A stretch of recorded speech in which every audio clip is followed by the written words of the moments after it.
បាទសូមជម្រាបសួរបងប្អូនយើងបាទថ្ងៃនេះជួបជាមួយខ្ញុំលោកគ្រូធំហើយថ្ងៃនេះគឺខ្ញុំមកបង្ហាញអំពីថ្នាំមួយយ៉ាងដែលវាមានប្រសិទ្ធភាពទៅលើតម្រងនោមបើសិនជាបងប្អូនអរគ្នាមានអាការៈតម្រងនោមឧស្សាហ៍ក្តៅហើយទៅពេទ្យរោវិនិច្ឆ័យអត់ឃើញបាទហ្នឹងហើយតម្រងនោមបើសិនជាយើងព្យាបាលវាឲ្យត្រូវបាទវានឹងជាតែបើសិនជាយើងព្យាបាលអត់ត្រូវទេអាចនឹងឈានដល់ដំណាក់កាលនៅក្នុងការលេងឈាមគេហៅថាខូចតម្រងនោមបាទប៉ុន្តែមុននឹងលេងឈាមខ្ញុំឲ្យបងប្អូនអរគ្នារិះរោគ្រប់វិធីដើម្បីព្យាបាលខ្លួនឯងជៀសវាងបាទ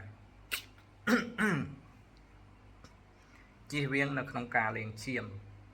បាទពីព្រោះអីមនុស្សយើងនៅពេលដែលជាធ្វើការមានកម្លាំងយើងធ្វើការប្រាក់ខែបានតា4-500 6-700ហ្នឹង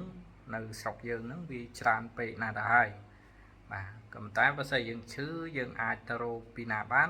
6-700 ដុល្លារនៅក្នុងមួយខែបាទអញ្ចឹងអ្នកលាងឈាមមួយខែចំណាយយ៉ាងតិចណាស់ក៏ក្បែរ$1000ដែរក្នុងមួយខែណាហើយទោះបីជាយើងមានលុយតុបសម្រាប់លាងឈាមរយៈពេល2 ទៅ 3 ឆ្នាំក៏ដោយក៏យើងមិនគួរបថុយយកជីវិតខ្លួនឯងយកទៅលាងឈាមដែរបាទហ្នឹងហើយព្រោះអីតាជីវិតនៅក្នុងការលាងឈាមគឺជាជំរើសចុងក្រោយទេជាជំរើសដែលយើងអស់លទ្ធភាពនៅក្នុងការមើលខ្លួនឯងហើយក៏យើងក៏មិនទាន់អស់សង្ឃឹមនៅក្នុងការមើលខ្លួនឯងមានថ្នាំជាច្រើនដែលថ្នាំហ្នឹងគឺត្រូវជាមួយនឹងយើងបាទហ្នឹងហើយថ្នាំហ្នឹងមានថ្នាំខ្លះអ្នកខ្លះពេទ្យមើលលេងជាហើយបាទជាពិសេសថ្នាំខ្មែរយើងបាទអ្នកដែលជឿលុះត្រាតតែអ្នកហ្នឹងគាត់ជាជាមួយនឹងថ្នាំខ្មែរទៅបានគាត់ជឿបាទបើគាត់មិនជឿទេគឺគាត់អត់ជឿទេបាទហ្នឹងហើយខ្ញុំនិយាយអំពី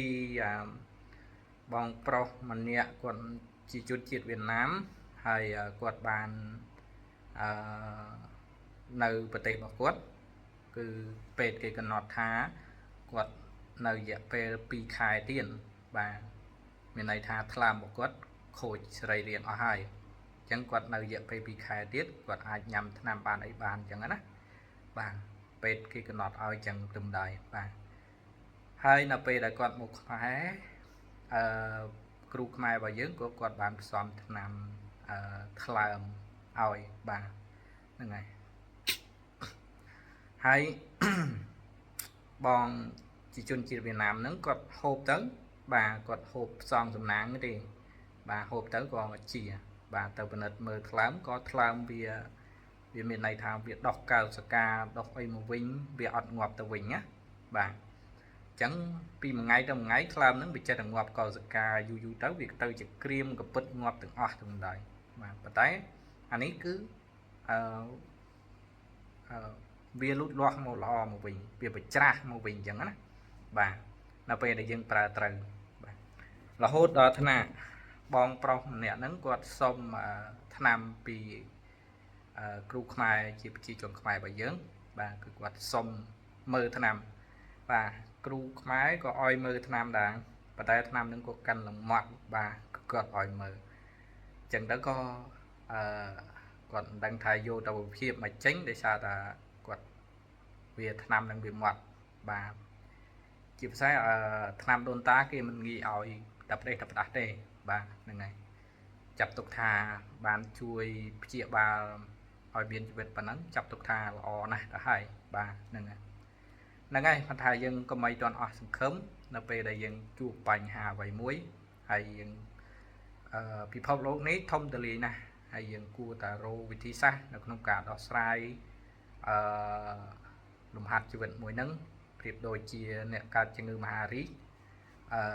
កំពុងតែដឹងថាខ្លួនឯងចិត្តដល់ថ្ងៃនៃ